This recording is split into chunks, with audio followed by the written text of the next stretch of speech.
Cypress গিয়ে বিয়ে করলে কি ইউ পাসপোর্ট পাওয়া যায়? একটা বিয়ে কি সত্যি বদলে দিতে পারে আপনার পুরো ভবিষ্যৎ? নাকি এটা শুধু ইউটিউব আর ফেসবুকে ছড়ানো গুজব? আজকের ভিডিওতে আমরা জানব সাইপ্রাস ম্যারেজ অ্যান্ড সিটিজেনশিপের আসল সত্য, একদম পরিষ্কার, স্টেপ বাই স্টেপ। আসসালামু আলাইকুম, স্বাগতম বাংলা ইনফো ল্যাব ইউটিউব চ্যানেলে। আপনি যদি সাইপ্রাস যাওয়ার কথা ভাবেন অথবা শুনে থাকেন সাইপ্রাসে বিয়ে করলে সহজে ইউ সিটিজেন হওয়া যায়, তাহলে এই ভিডিওটা আপনার জন্য খুবই গুরুত্বপূর্ণ। আজ আমরা জানব সাইপ্রাস গিয়ে বিয়ে করলে আসলে কি হয় আর নাগরিক হওয়া যায় কিনা, পুরো প্রক্রিয়াটা শুরু থেকে শেষ পর্যন্ত। সাইপ্রাসে বিয়ে করলে আসলে কি হয়, প্রথমেই একদম পরিষ্কার কথা বলে দিই। সাইপ্রাসে বিয়ে করলেই নাগরিকত্ব পাওয়া যায় না, এই কথাটা মনে রাখাটা খুব জরুরি। তবে হ্যাঁ, বিয়ের মাধ্যমে আপনি পেতে পারেন প্রথমে টেম্পোরারি রেসিডেন্স পারমিট, পরে পার্মানেন্ট রেসিডেন্স পারমিট। মানে বিয়ে আপনাকে নাগরিকত্ব দেয় না, কিন্তু নাগরিকত্বের পথটা শুরু করার সুযোগ দেয়। কার সাথে বিয়ে করলে রেসিডেন্স পাওয়া যায়?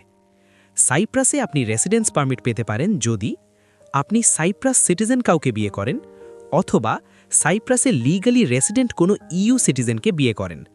কিন্তু শুধু বিয়ের কাগজ থাকলেই হবে না, বিয়েটা যে জেনুইন সেটা প্রমাণ করতেই হবে। সাধারণত সাইপ্রাসে বিয়ের পরে প্রক্রিয়াটা এমন: প্রথমে 1 থেকে 2 বছরে টেম্পোরারি রেসিডেন্স পারমিট, পরে আবেদন করা যায় পার্মানেন্ট রেসিডেন্স বা পিআর। এই সময়ে সাইপ্রাস ইমিগ্রেশন যা দেখে, আপনার বিয়েটা বাস্তব কিনা, আপনারা একসাথে বসবাস করছেন কিনা, আপনার ক্রিমিনাল রেকর্ড ক্লিন কিনা। এই ধাপটা খুব গুরুত্বপূর্ণ, কারণ এখানেই অনেক আবেদন বাতিল হয়ে যায়। এখন আসি সবচেয়ে গুরুত্বপূর্ণ প্রশ্নে: সাইপ্রাস সিটিজেন হওয়া যায় কবে? সাধারণত দরকার 5 থেকে 7 বছর বৈধভাবে সাইপ্রাসে বসবাস, সাইপ্রাস সোসাইটিতে proper integration, basic Greek language knowledge, নিয়মিত ট্যাক্স ও আইন মেনে চলা। মানে সহজ করে বললে, বিয়ে হলো স্টার্টিং পয়েন্ট আর নাগরিকত্ব হলো লং টার্ম প্রসেস। এখানে একটা খুব সিরিয়াস ওয়ার্নিং দিতে চাই: ফেক ম্যারেজ করলে ভিসা বাতিল হতে পারে, রেসিডেন্স রিভোক হতে পারে, এমনকি ইউ ওয়াইড ব্যান পর্যন্ত হতে পারে। সাইপ্রাস ইমিগ্রেশন খুব স্ট্রিক্ট। তারা করে home visit, separate interview, joint documents verification. একটা ভুল নিঃসন্দেহ মানেই পুরো ইউ ড্রিম শেষ।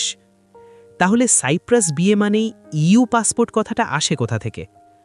অনেকে বলে সাইপ্রাসে বিয়ে মানেই ইউ পাসপোর্ট। এটা পুরোপুরি ভুল তথ্য। সত্যিটা হলো বিয়ের রেসিডেন্স পেতে সাহায্য করে, কিন্তু নাগরিকত্ব পেতে লাগে সময়, নিয়ম আর ধৈর্য। কোনো শর্টকাট নেই। Real and safe way to become citizen. আপনি যদি চান সাইপ্রাস ভিসা আপডেট, ইউরোপ মাইগ্রেশনের রিয়েল ট্রুথ, নো দালাল, নো ফেক ইনফরমেশন, তাহলে এখনই বাংলা ইনফোল্যাব চ্যানেলটি সাবস্ক্রাইব করুন। ভিডিও ভালো লাগলে লাইক দিন আর আপনার প্রশ্ন কমেন্টে লিখুন। আল্লাহ হাফেজ, দেখা হবে পরের ভিডিওতে।